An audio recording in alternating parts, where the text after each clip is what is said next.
The day was already dying, not with a gentle sigh, but with a harsh, uncompromising withdrawal of warmth.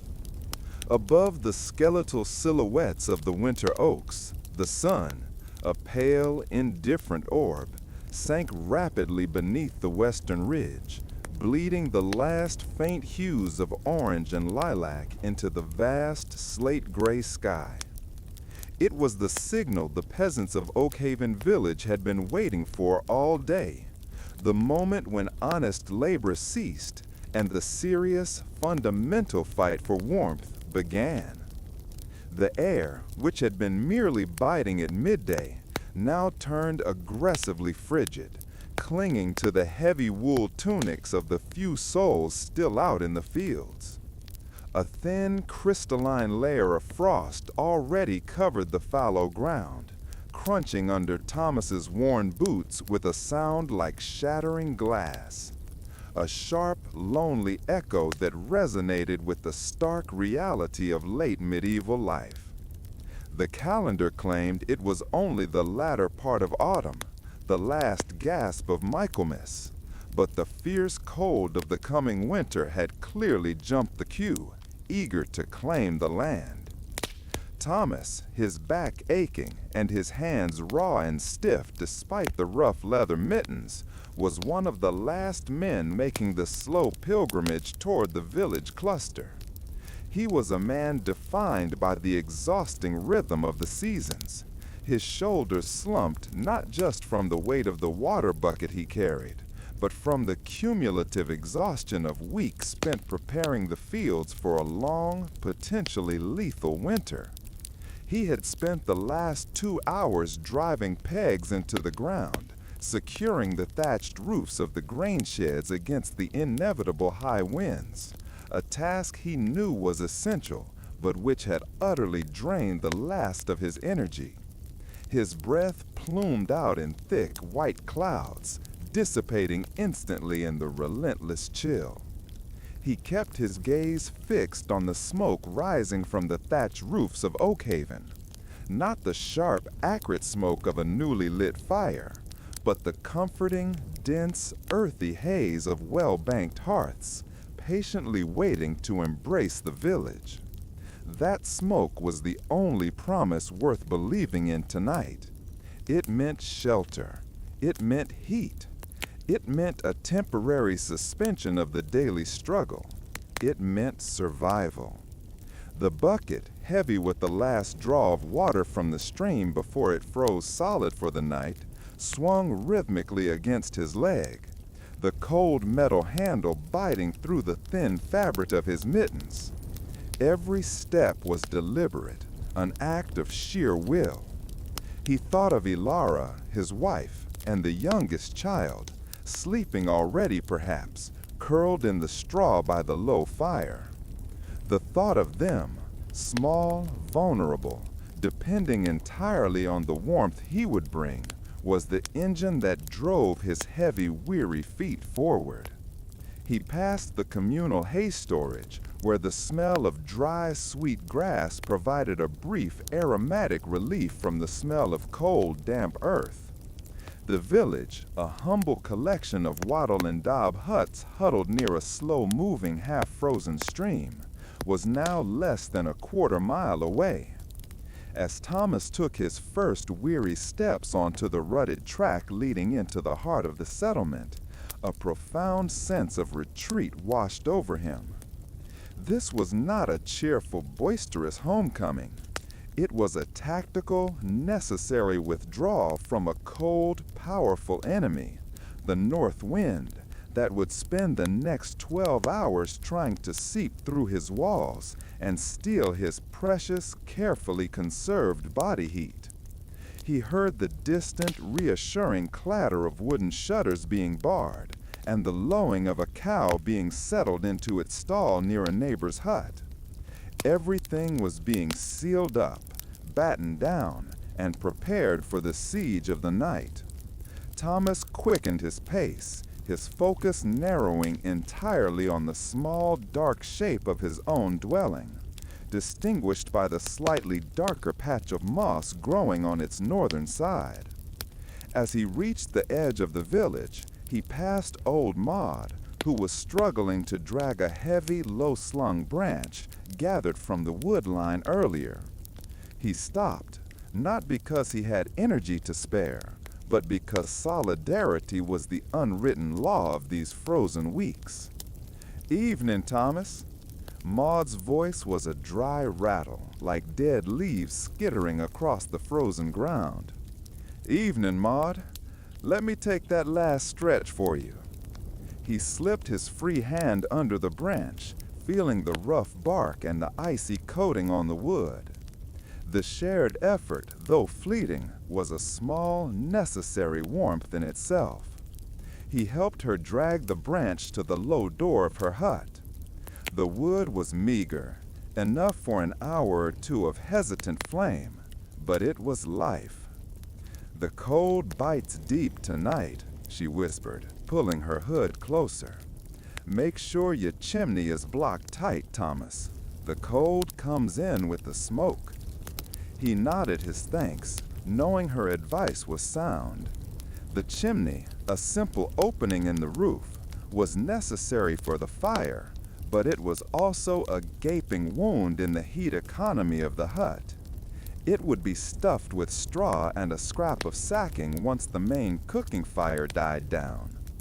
Thomas retrieved his water bucket and continued his final approach. The last sliver of the sun was gone now, replaced by the bruised, inky blue of the true night sky. The temperature was dropping with terrifying speed. He could feel the residual heat radiating off the packed earth floor of the pathway, and knew that soon that too would be stolen by the frost. He reached the threshold of his own home. The door, made of rough-hewn planks and braced with leather hinges, looked like a dark, inviting mouth. He hesitated for a moment on the step, turning his face up to the vast, star-pricked sky. The scale of the world, cold, immense, and uncaring, was breathtaking. He felt small, a tiny speck of warmth trying to hold against the infinite cold. Then he pushed the door open. A wave of dense, moist, smoke-tinged warmth hit him instantly, like walking into a thick blanket. The air inside was heavy with wood smoke, old thatch, roasting grain, and the specific, comforting scent of human habitation, sweat, linen, and life. The transition was immediate and visceral. The cold was outside, life was inside. He stepped over the high threshold, a necessary barrier against the seeping damp and rodents, and let the door fall shut with a satisfying thud behind him, sealing the world outside. The battle was half won simply by being inside these four walls. The single long room of the hut was a warm, dim cave. The hearth, the heart of the home, dominated the center of the earthen floor. A modest fire glowed, fed by dry twigs and the last of the day's good wood, casting dancing shadows on the rough, uneven walls. His wife, Ilara, looked up from where she sat stirring the evening's pottage. A thick porridge of beans, grains, and whatever vegetables could be salvaged from the cellar. A small, tired smile crossed her face, a fleeting moment of relief that he was home, safe, and that the long, hard day was officially over. "Thomas," she murmured, her voice soft in the close air. "The water?" "All here, and the well is nearly frozen solid. Good thing I went when I did." He set the heavy bucket down near the fire, where the chill would slowly leave the water. His 3-year-old son, Peter, stirred slightly beneath a pile of bedding straw and old cloaks in the corner, a dark, cozy mound near the wall furthest from the door. The sound of his deep, even breathing was another small victory. A sleeping child was a warm child. Thomas walked over to the hearth, rubbing his hands together. The radiating heat on his palms was intensely satisfying, a primal comfort. He knelt, taking a moment to simply watch the flames. Hypnotic, beautiful, and utterly essential. The red and yellow light flickered across his face, melting the tension he'd carried from the fields. He began the first of the evening rituals, removing his damp outer cloak and placing it over a wooden rack near the fire to dry. It would be a cold, miserable night if the wool was still wet. Next, he checked the fire itself, gently nudging a piece of wood into a better position, ensuring that the flame was steady but not too greedy, knowing the stock of firewood was precious. He could feel the cold radiating back from the outer walls. The wattle and daub construction, a mesh of woven sticks plastered with a mixture of mud, straw, and dung, was a poor insulator against the extreme cold. It kept the wind out, mostly, and that was the critical difference. The warmth they generated had to be trapped in the middle.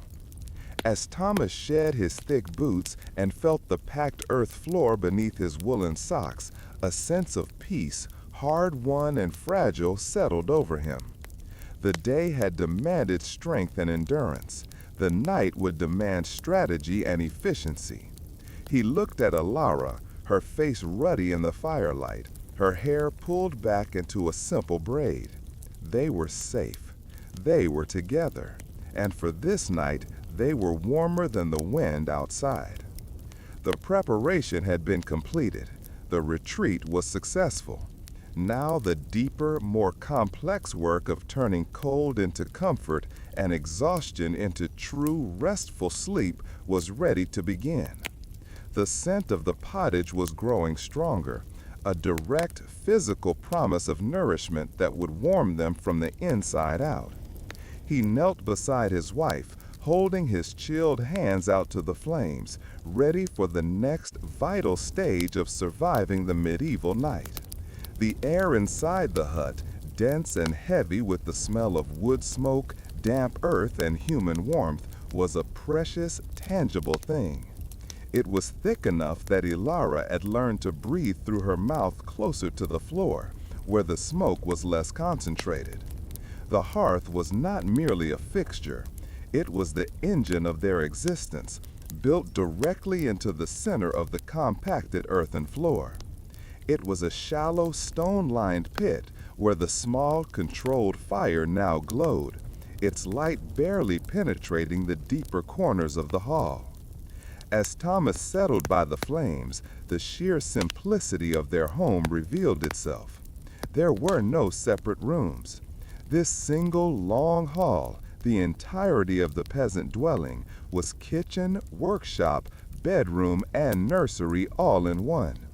The open fire pit served every function, and its lack of a proper stone chimney meant that the smoke had to find its way out through a simple hole in the peak of the thatch roof, or simply linger beneath the rafters, lending a deep, smoky patina to everything it touched.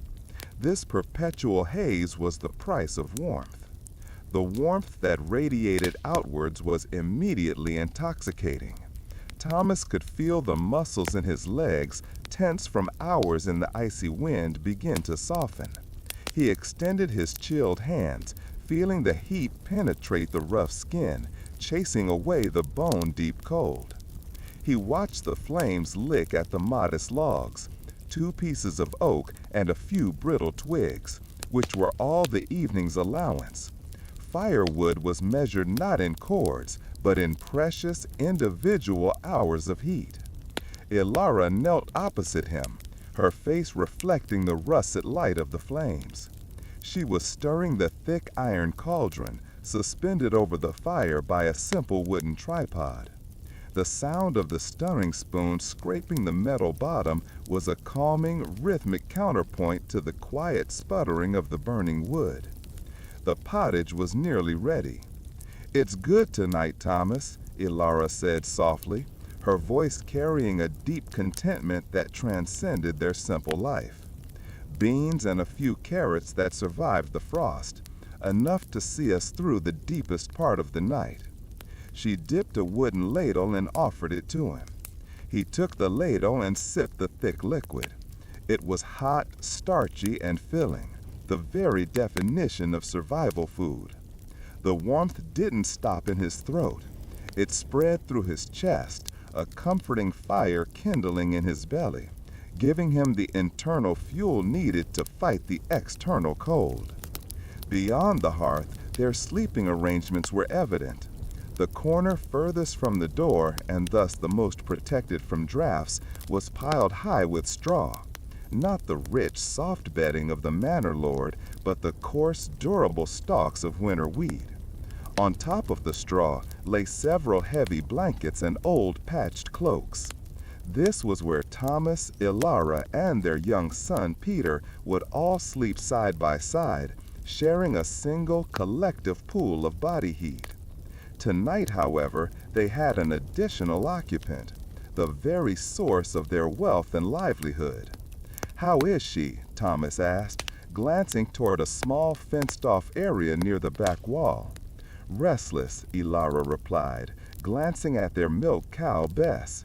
"She knows the air is cold, but she's fed and protected.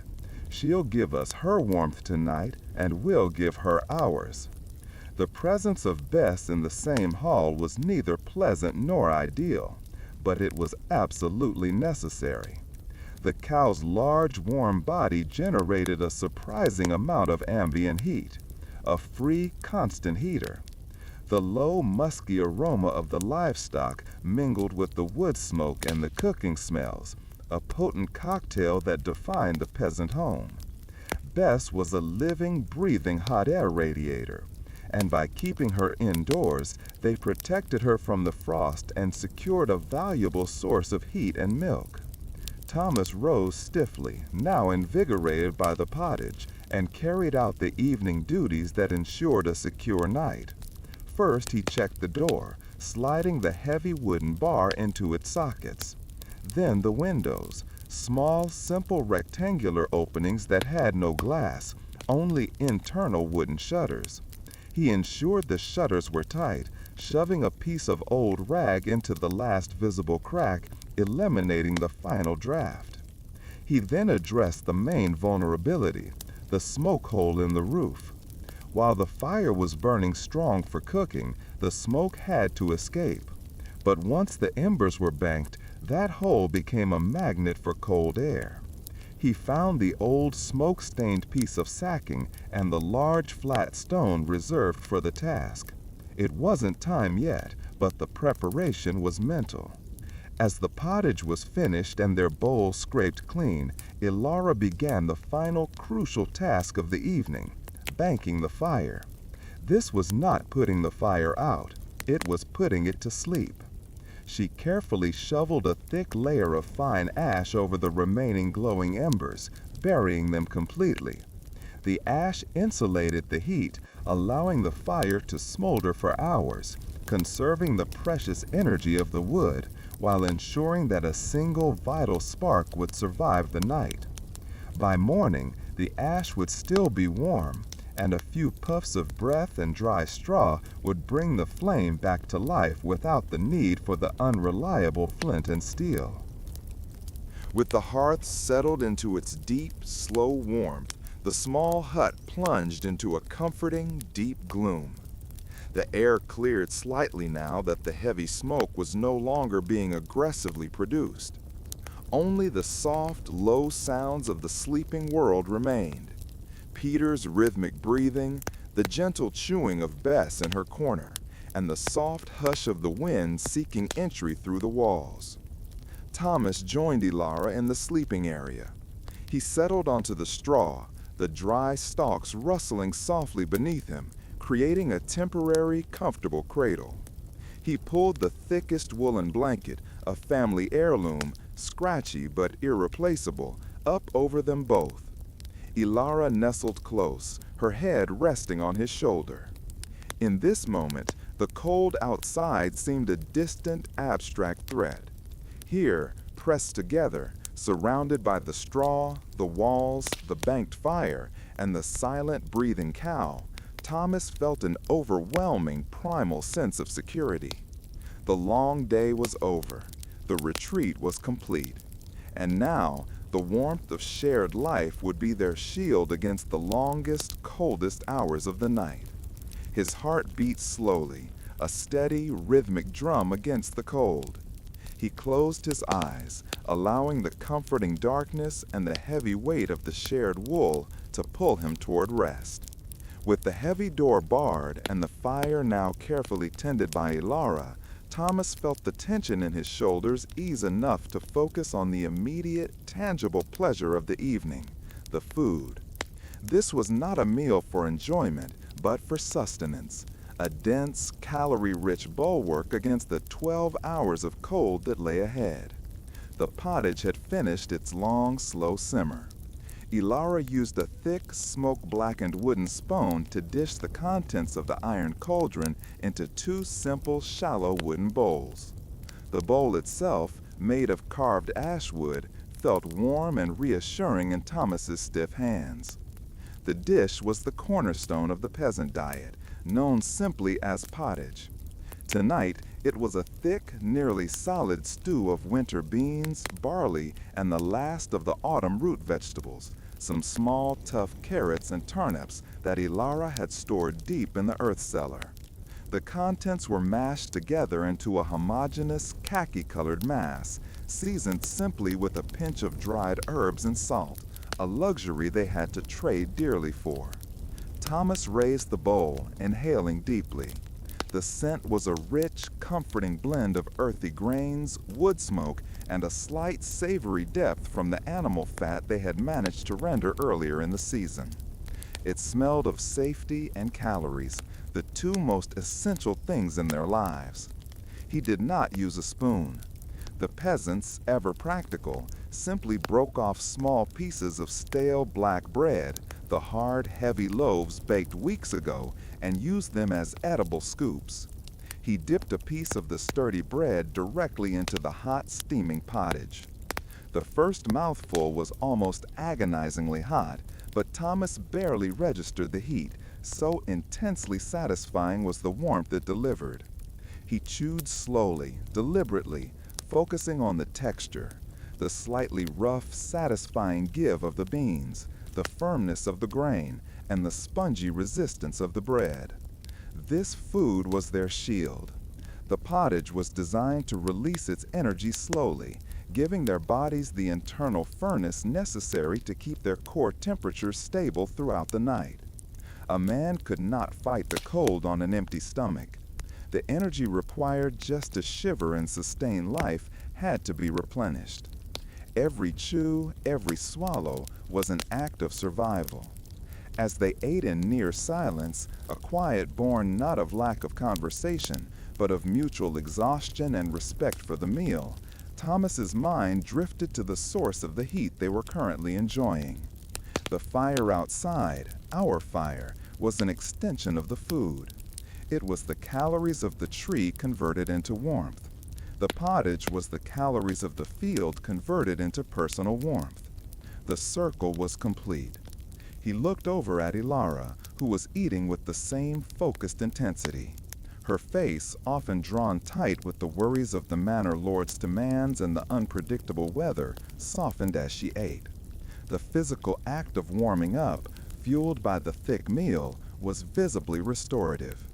Once they had scraped the last of the pottage clean, leaving nothing but a faint sheen of grease on the wood, Thomas took a final sip of the water he had retrieved earlier, which was now pleasantly cool rather than icy.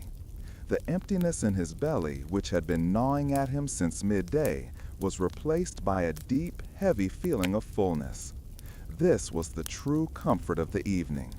They were satisfied, weighted down, and primed for deep rest. The blood flow, temporarily concentrated on his stomach to digest the heavy load, soon began to redistribute its warmth evenly throughout his body. The simple supper was over. The tools of the meal, the bowls, the cauldron, were quickly scrubbed with sand and a rag. There was no lingering, no dessert, no wasted time. The moments between the completion of the meal and the moment of sleep were crucial, dedicated entirely to the final preparations against the plummeting temperatures. Thomas felt a delicious lethargy creep over him, the physical culmination of labor, cold, and heavy food. His eyelids felt heavy. He nodded to Ilara, who was already turning her attention to the fire for the last time. The supper had served its purpose. His body was ready to retreat further now from the waking world into the necessary restorative dark. With the warmth of the pottage now settling deep in their bellies, Ilara took charge of the evening's most critical ritual, banking the embers. This was an act of both necessity and thrift, a testament to the ingenuity required to survive the scarcity of the Middle Ages. The goal was simple yet profound: to put the fire to sleep, conserving the wood, ensuring the heat lasting, and guaranteeing the survival of a single vital spark until morning. Thomas watched, his senses tuned to the quiet efficiency of her movements. The fire had been allowed to burn down significantly since the cooking was finished, leaving a low bed of glowing cherry-red embers, the true heart of the heat. Ilara carefully used a flat wooden shovel to gather a generous pile of fine, dry ash from the edges of the hearth. This ash, sifted from previous fires, was the key insulator. She then began to gently, systematically scoop the ash over the glowing coals. It was not a haphazard dumping, but a slow, careful covering, ensuring that the ashes lay evenly, like a heavy woolen blanket, smothering the visible flame but trapping the intense heat beneath. The sound of the fire changed instantly. The cheerful crackle and pop of the burning wood gave way to a low, muffled hush. The light in the room dimmed further, the ruddy glow of the flames receding, replaced by a subtle, deep orange luminosity beneath the layer of gray ash. The smoke lessened dramatically, allowing the final vestiges to drift slowly toward the roof opening. "That's done," Ilara whispered, wiping a smudge of soot from her cheek. "It will hold the heat until the birds begin to sing." This banked fire, often called a fire log or sandra, cinders, was their lifeline. If the fire were to die completely, they would face two terrible fates. First, the long, slow, dangerous chill of a fireless hut through the deep hours of the night. And second, the immense labor of starting a fire from scratch in the morning, using the flint, steel, and tinder, a process that was cold, time-consuming, and unreliable. This banked ash ensured a near-instant revival with just a few puffs of breath and a scrap of straw, a luxury of effort saved that mattered deeply in the frostbitten dawn. With the fire secured, Thomas performed his final duty. He located the heavy, smoke-stained piece of sacking and the large, flat stone that Maud had reminded him of. Using a pole, he reached up toward the smoke hole in the thatch roof. He slowly maneuvered the sacking, pushing it gently into the opening, then pressed the flat stone on top to hold it in place. The air pressure inside the hut shifted almost imperceptibly. The remaining wisp of smoke could no longer escape, which meant the air quality would diminish slightly, but the cold was blocked.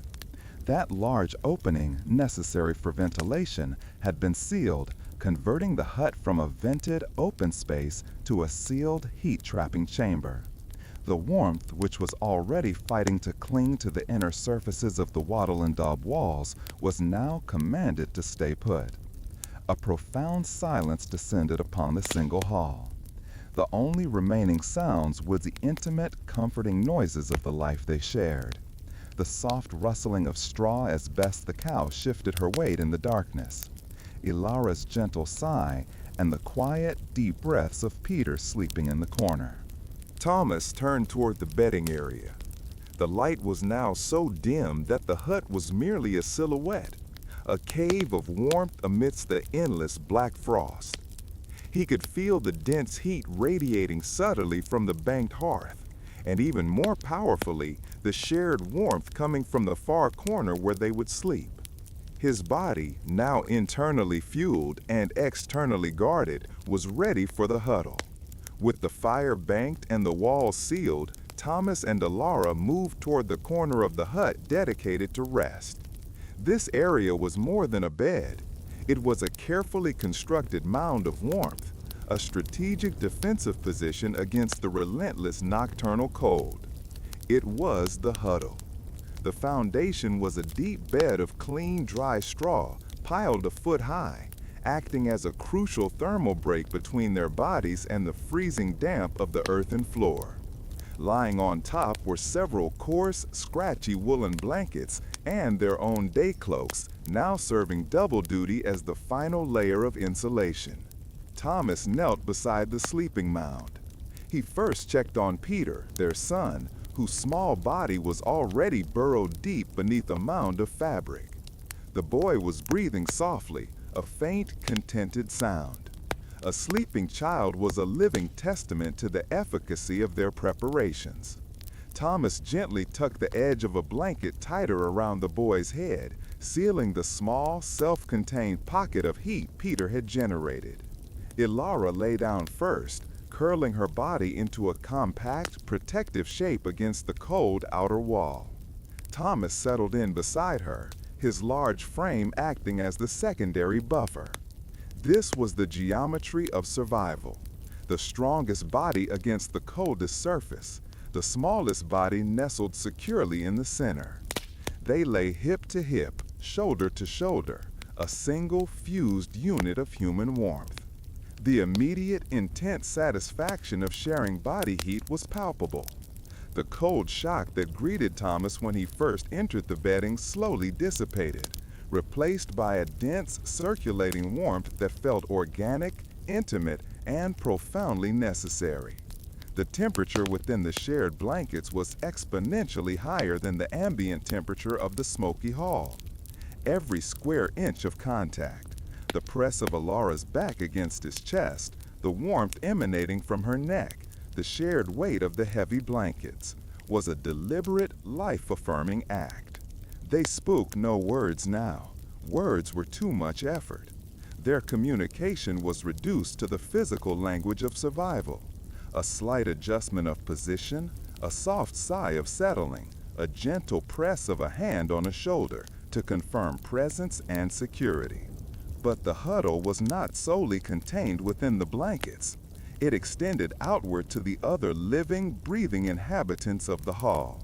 Thomas listened for the soft, rhythmic sounds coming from the back corner, the stall where Bess, their cow, was resting. Bess was a critical, silent partner in their survival. Her body was a continuous source of heat, metabolizing hay and generating a steady, ambient warmth that tempered the air inside the hut. The simple presence of her large, warm mass meant the air temperature in the hall might be 3 or 4 degrees warmer than the freezing conditions outside. Tonight, they were fortunate. They were a family unit, Thomas, Ilara, and Peter, and their cow.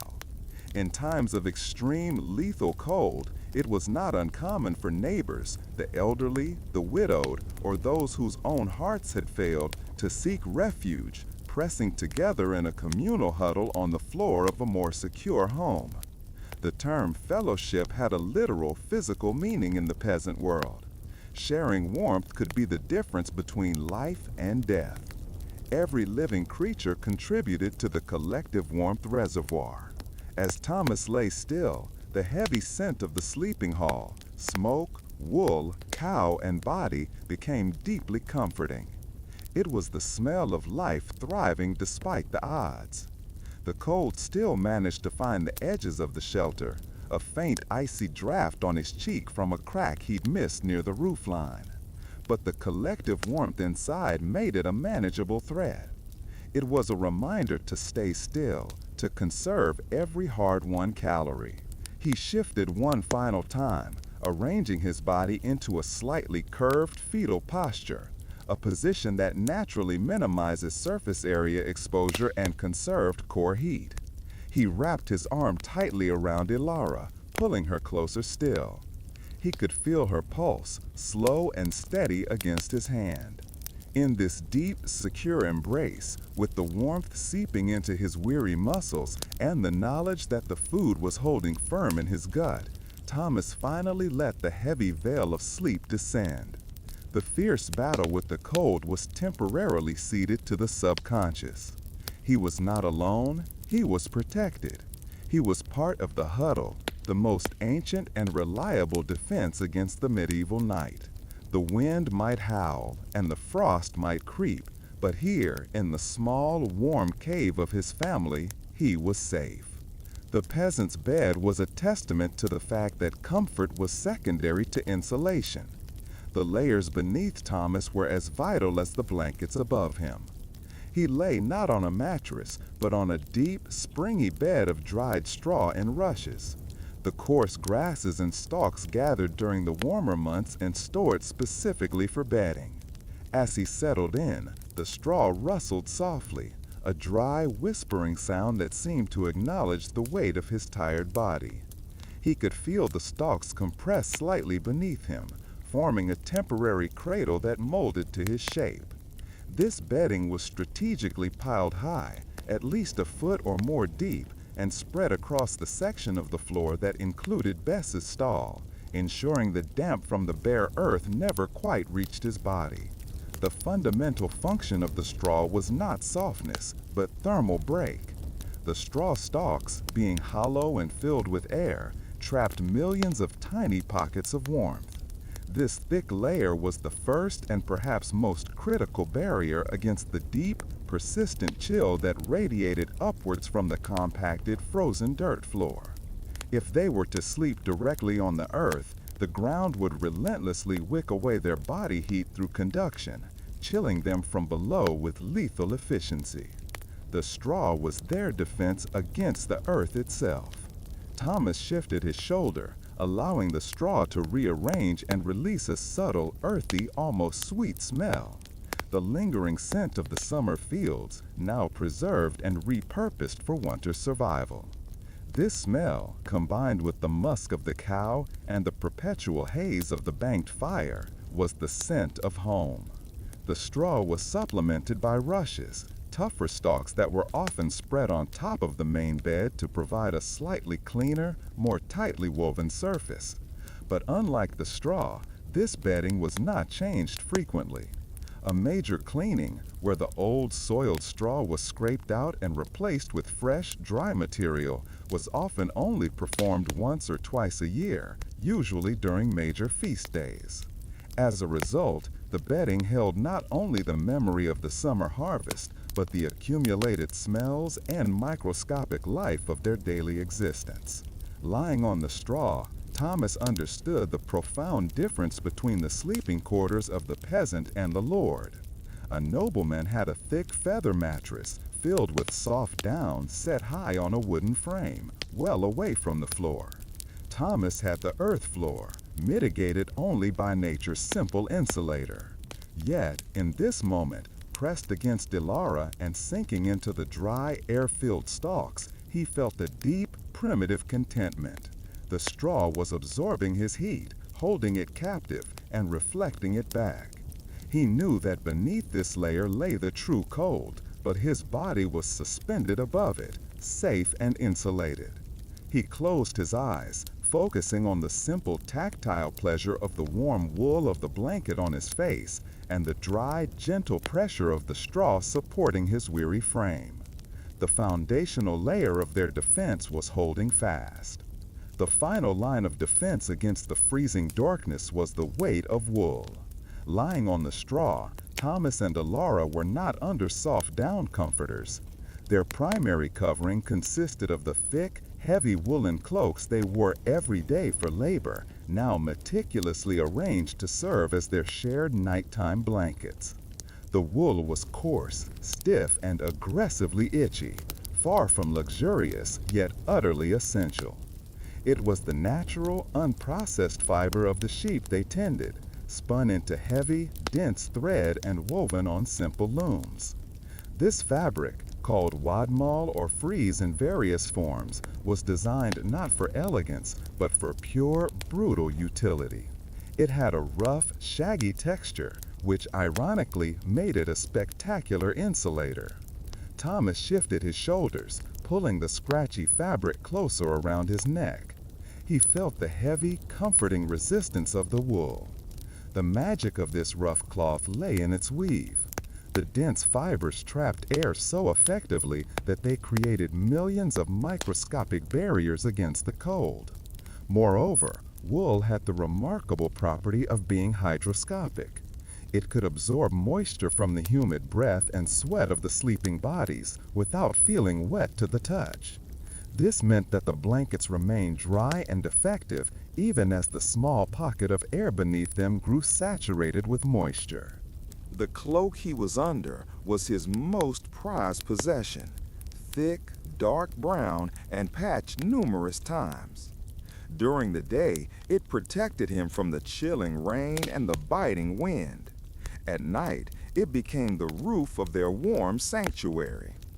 Beneath the main cloaks lay their other garments, thick linen undertunics that served to wick away the immediate dampness next to the skin, and their own heavy woolen tunics.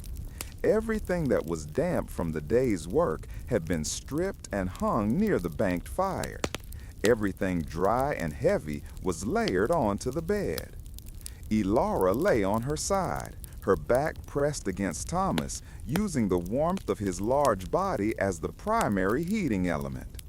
Over her shoulders, she had draped a smaller shawl, ensuring her head and neck, areas prone to losing heat, were securely covered. The weight itself was a comfort. It felt grounding, heavy and secure, a physical reminder of the barrier separating them from the exterior cold. The sheer mass of the wool pressed down, encouraging stillness, minimizing movement, and thus conserving the metabolic energy that their bodies were burning just to stay alive. To toss and turn would be to risk dislodging the precious blanket seal, allowing a fatal influx of cold air. As Thomas settled deeper into the warmth, focusing on the weight and texture of the rough fabric against his skin, a deep wave of relaxation washed over him. The scratchiness, once a minor annoyance, now felt like a tactile confirmation of safety. The straw was holding the floor's cold at bay. The banked fire was holding the hall's cold at bay. And the heavy, honest weight of the wool was holding the ambient cold at bay. Layer upon layer, they had built a fortress of warmth. He closed his eyes, his breathing slowing, each inhalation now shallower and warmer. He was now fully enveloped, sealed inside the collective warmth of the huddle and the unyielding embrace of the woolen shroud. The long fight of the day was over, and the deep, restorative peace of medieval slumber was finally descending. Even within the thick cocoon of the straw and wool, the night had a way of finding the edges, a persistent structural cold that chilled the feet and the lower back. To combat this, Thomas performed a final, ingenious ritual, deploying the medieval equivalent of a hot water bottle, the heated hearthstone. While Elara had been banking the embers of the main fire, Thomas had already prepared their tools. Hidden deep within the mound of ash, where the heat was most intense but the flame was absent, lay two smooth, palm-sized river stones. These were not ordinary stones. They were dense, dark basalt rocks, chosen over time for their ability to absorb and slowly radiate heat. They had been warming steadily for hours, their internal temperature now nearing that of the banked coals surrounding them. Thomas reached into the ash, carefully using a piece of bark to avoid burning his fingers, and retrieved the stones. Even through the makeshift glove, the heat radiating off them was substantial, a concentrated source of thermal energy. He brought them quickly over to the sleeping area. The next step was crucial, wrapping the stones. A direct application to the skin would cause a severe burn, but a thick layer was needed to retain the heat for as long as possible. Elara handed him 2 pieces of heavy, clean linen, old scraps of tunic that were no longer fit for wearing. He wrapped each stone painstakingly, creating a tight, dense package that held the heat captive. The process was silent, a collaborative ritual done purely by feel in the near darkness.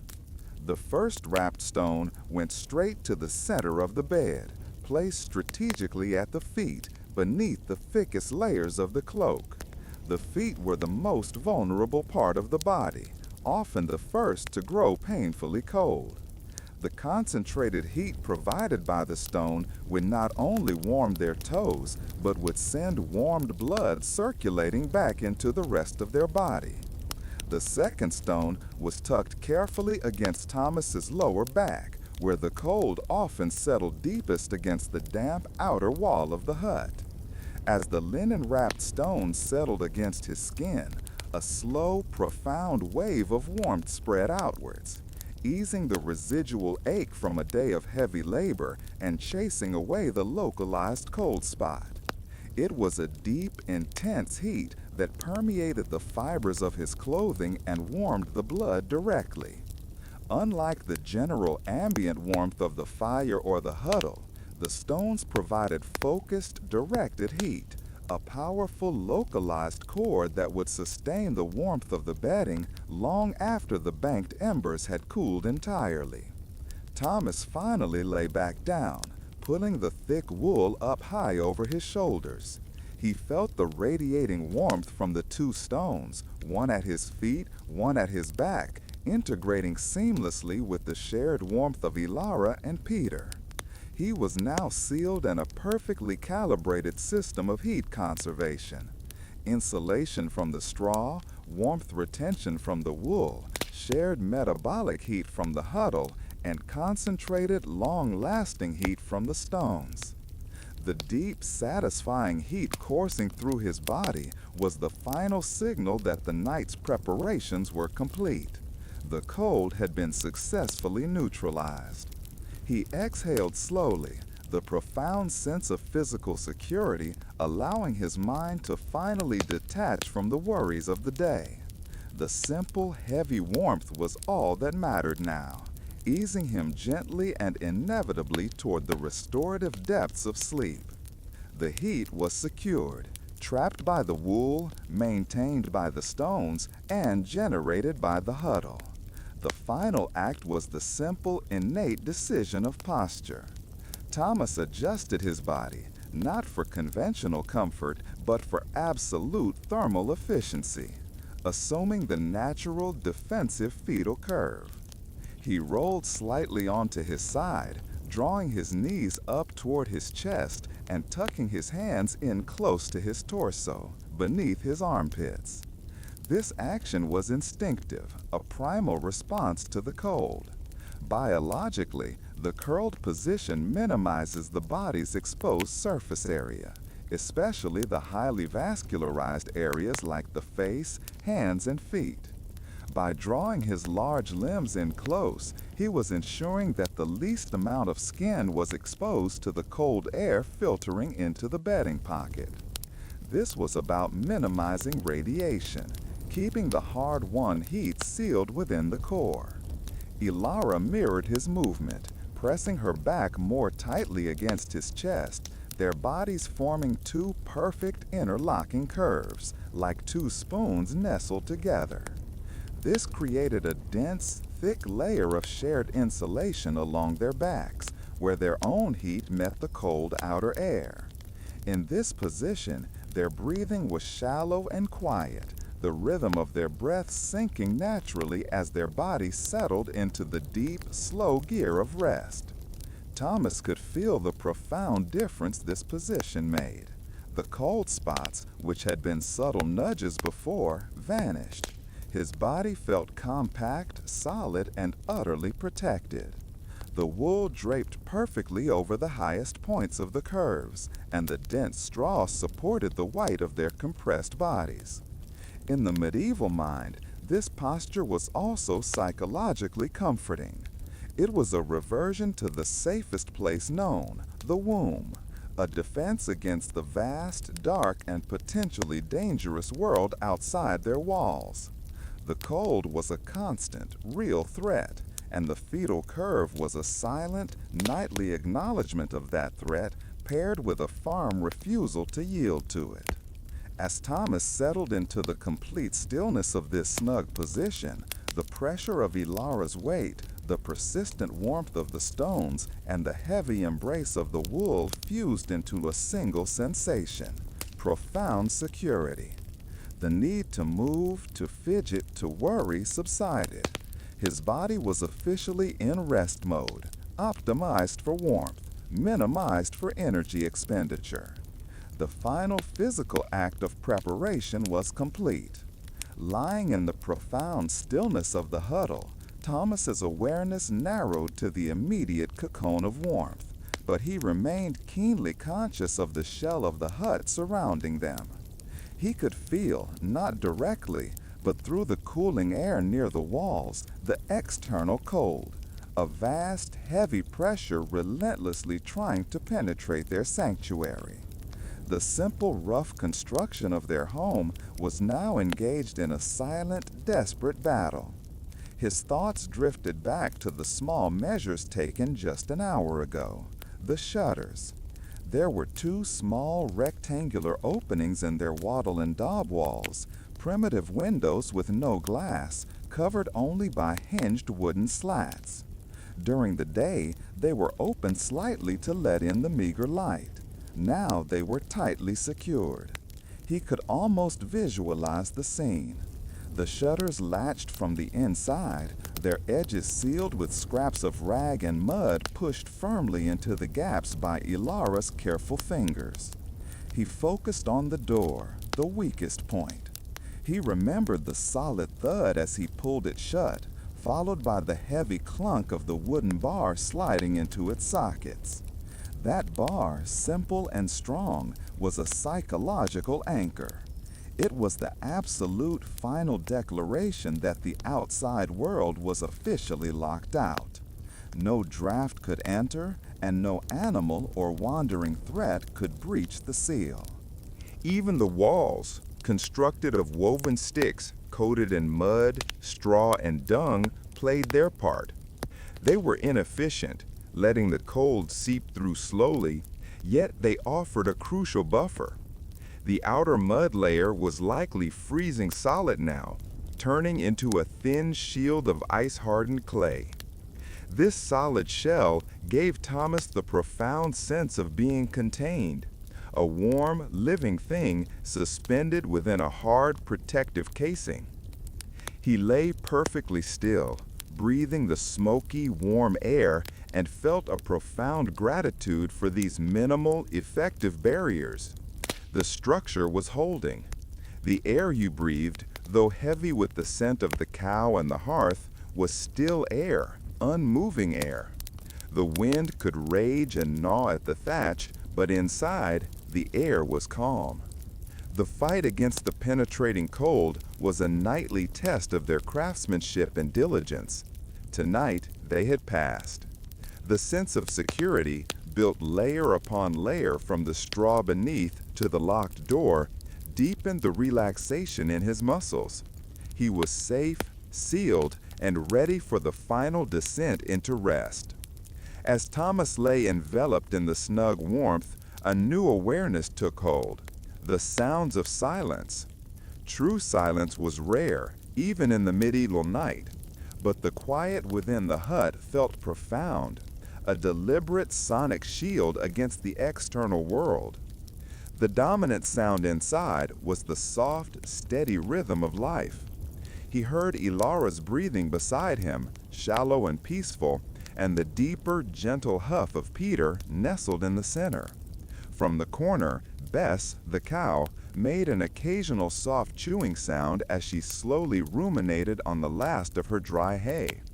Even the banked fire was quiet, releasing only an almost imperceptible tick as the ash settled over the embers. These sounds were anchors, confirming life, presence, and security. This inner calm was juxtaposed against the aggressive sound of the wind outside. The wind was no longer a chill, it was a noise, a low, relentless howl that seemed to circle the hut like a hungry wolf. He could hear it buffeting the thatched roof, testing the rigidity of the mud and water walls, and whistling with a high, thin pitch through the few tiny gaps that the rag stuffing had missed near the eaves. The sound was fierce, a loud declaration of the immense, cold power of the winter night. Yet strangely, this noise brought a profound comfort. The walls were holding, the shutters were sealed. The wild, cold chaos remained precisely where it belonged, outside. The contrast between the furious sound of the storm and the deep, silent warmth inside created an intense psychological safety. Every creak of the roof, every shudder of the door under the wind's pressure served as a confirmation of their success. The fragile, human-made structure was stronger than the elemental threat. Thomas focused on the distant, non-threatening sounds, the occasional hoot of a solitary owl hunting near the frozen stream, the faint, far-off cry of a fox. These sounds were the signature of the wilderness, but they were distant, muffled, and harmless, absorbed by the thickness of the straw and the dense earth. He sank deeper into the straw, allowing the sound of the wind to become a monotonic, rhythmic drone.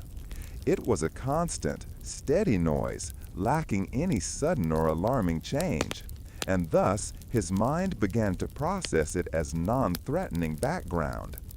The wind's howl became a lullaby, a relentless white noise that encouraged his consciousness to drift away from the immediate struggle and toward the deep, necessary rest. The sensory battle was over. The auditory environment was now successfully transformed into a cocoon of safety. With the exterior world sealed out and the collective warmth secured, Thomas let his awareness settle entirely on his own body. He was no longer a worker, a provider, or a defender. He was simply a tired man, and his body was now performing the necessary, profound work of rest. He focused on his breath. The quick, shallow intakes of air used throughout the day to fuel his labor gradually deepened and slowed. Each inhalation felt warm and moist inside his nose and throat, circulating the carefully conserved heat within the wool and straw. Each exhalation was a soft, silent release of tension, a surrender to the security of the huddle. In and out. His heart rate, which had been a steady, anxious drum throughout the long, cold day, began to slow. He could feel the strong, gentle thump against his ribs, pushing the warm, pottage-fueled blood through his veins. The slowing of the pulse was a physical signal to his body that the struggle was over. The metabolic rate could drop and energy could be diverted entirely to repair and recovery. He allowed his muscles to fully relax. The perpetual low-level tension held in his shoulders and back from lifting and digging finally melted away, sinking into the supportive cradle of the straw. The concentrated heat from the river stone against his lower back now felt less intense and more like a continuous, comforting flood, soaking into the deep tissue. The feeling was one of profound, heavy lethargy. It wasn't laziness. It was the earned exhaustion of a body that had worked with the earth from dawn until dusk. He was sinking, heavy and safe, into the depths of the bedding. He released the last remnants of conscious thought, the worry over the spring planting, the debt owed to the manor lord, the constant fear of illness. These thoughts, which circled his waking mind like hungry birds, now drifted away, unable to penetrate the thick barrier of his physical comfort. He was focused purely on the sensation of his breathing, slow, rhythmic, and utterly effortless. The sound of Ilara's own slow breaths near his ear merged with his own, creating a shared, soothing beat. Hush, slow, deep. Thomas was no longer trying to stay awake, nor was he fighting to fall asleep. He was simply existing, floating in the warm, dark, sensory-deprived space of the huddle. The slow, deep rhythm of his tired body was the final, perfect lullaby, pulling him irrevocably toward the necessary oblivion of sleep. The sensory battle was over. The auditory environment was now successfully transformed into a cocoon of safety. With the exterior world sealed out and the collective warmth secured, Thomas let his awareness settle entirely on his own body. He was no longer a worker, a provider, or a defender. He was simply a tired man, and his body was now performing the necessary, profound work of rest. He focused on his breath. The quick, shallow intakes of air used throughout the day to fuel his labor gradually deepened and slowed. Each inhalation felt warm and moist inside his nose and throat, circulating the carefully conserved heat within the wool and straw. Each exhalation was a soft, silent release of tension, a surrender to the security of the huddle. In and out. His heart rate, which had been a steady, anxious drum throughout the long, cold day, began to slow. He could feel the strong, gentle thump against his ribs, pushing the warm, pottage-fueled blood through his veins. The slowing of the pulse was a physical signal to his body that the struggle was over. The metabolic rate could drop, and energy could be diverted entirely to repair and recovery. He allowed his muscles to fully relax. The perpetual low-level tension held in his shoulders and back from lifting and digging finally melted away, sinking into the supportive cradle of the straw. The concentrated heat from the river stone against his lower back now felt less intense and more like a continuous, comforting flood, soaking into the deep tissue. The feeling was one of profound, heavy lethargy. It wasn't laziness. It was the earned exhaustion of a body that had worked with the earth from dawn until dusk. He was sinking, heavy and safe, into the depths of the bedding. He released the last remnants of conscious thought, the worry over the spring planting, the debt owed to the manor lord, the constant fear of illness. These thoughts, which circled his waking mind, now drifted away, unable to penetrate the thick barrier of his physical comfort. He was focused purely on the sensation of his breathing, slow, rhythmic, and utterly effortless. The sound of Ilara's own slow breaths near his ear merged with his own, creating a shared, soothing beat. Hush, slow, deep. Thomas was no longer trying to stay awake, nor was he fighting to fall asleep. He was simply existing, floating in the warm, dark, sensory-deprived space of the huddle. The slow, deep rhythm of his tired body was the final, perfect lullaby, pulling him irrevocably toward the necessary oblivion of sleep. With the body completely relaxed and the breath slow and even, the mind was finally free to wander. Thomas was now drifting in that liminal space between the real and the imagined, where the harsh realities of wattle, mud, and cold gave way to the gentle, compensatory world of dreams. For the peasant, sleep was often the only true escape. The waking world was one of scarcity, heavy labor, and relentless cold. The dreaming world was one of plenty. His last coherent thoughts dissolved into soft, swirling images. He was no longer walking on frozen, rutted ground, but on soft, green grass, the air warm and thick with the scent of wild thyme. He dreamt not of gold or castles, but of abundance, of a hearth piled high with oak logs that burned with an unnecessary, extravagant heat, of a cauldron that never emptied, perpetually filled with rich, savory stew, thick with meat and sweet roots. He saw his children, not huddled under wool, but playing in the sun, their faces rosy with health, and their hands full of newly baked white bread, a luxury they rarely tasted. These dreams were the mind's essential act of recovery, a mental feast after a day of physical famine. The deep subconscious sought to balance the scales of medieval existence. The first moment of wakefulness brought with it a quiet, profound relief. They had survived. The cold had attempted its siege, and the peasants' defenses, the straw, the wool, the huddle, and the banked embers, had held firm. It was the daily, unspoken victory that defined their existence. Thomas slowly, carefully began to break the huddle. He slipped his arm out from under Ilara, the wool rustling softly as he withdrew.